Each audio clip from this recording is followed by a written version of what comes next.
എനിക്ക് ആലോചിച്ചിട്ട് ഒരു പിടിയും കിട്ടണല്ലോ പോയാ. എന്നുവെച്ചാൽ ആലോചിക്കാണ്ടിരുന്നാ മതി. അതല്ല, എങ്ങനെ നമ്മൾ തോറ്റ്?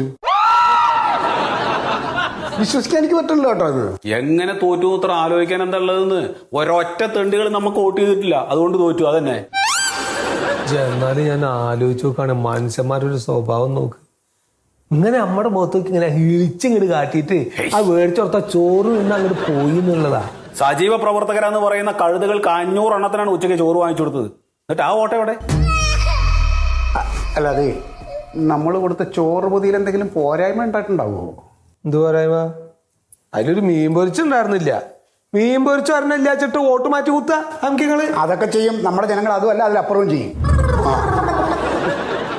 എടാ മന്മത, ആളുകളെ വോട്ട് ചെയ്യിക്കാൻ വേണ്ടിയിട്ട് വണ്ടി വിളിച്ച വകയിൽ പൈസ എത്ര ചെലവായി? അവരൊക്കെ വന്നിട്ട് വേറെ പാർട്ടിക്കാണ് വോട്ട് ചെയ്ത് പോയത്. അവരെ ജയിപ്പിക്കാൻ വേണ്ടിയിട്ടാണ് എന്റെ കയ്യിൽ നിന്ന് നീ പൈസ വാങ്ങിച്ചത്. എന്നാ ആൾക്കാരെ വണ്ടി വിളിച്ചുകൊണ്ടെന്നില്ലാച്ചെങ്കിൽ അവരുടെ ഭൂരിപക്ഷമെങ്കിലും കുറഞ്ഞു കിട്ടിയായിരുന്നു. അല്ല സത്യമായിട്ട് അങ്ങനെ സമുദായക്കാർ കുറെ പേര് വരുന്നൊക്കെ പറഞ്ഞിട്ട് അവര് നോട്ട് ചെയ്തില്ലേ? എന്ത് സമുദായക്കാര്? ഓരോറ്റ ജന്തുക്കളെ വോട്ട് ചെയ്തിട്ടില്ലടോ. എന്താ ആൾക്കാർക്കൊക്കെ വേണ്ടി നമ്മൾ ഓരോന്ന് ചെയ്ത് കാര്യം ഞാൻ അയക്കണം. ആ കൂട്ട ചന്തിയൊക്കെ കൈയ്യോടുത്ത് ഇപ്പോഴും മനസ്സിന്ന് പോലെ. അതെ, എന്റെ മുഖത്തേക്ക് നോക്ക്. ഏ, ഞാൻ നിങ്ങളോട് ചോദിക്കുന്ന ചോദ്യത്തിന് നിങ്ങൾ സത്യം പറയണ്ട. എന്റെ ഒരു മനസമാധാനത്തിന് വേണ്ടിയിട്ടാണ്. എന്താണ് നിങ്ങൾ സത്യത്തിൽ ആർക്കാ വോട്ട് ചെയ്തത്?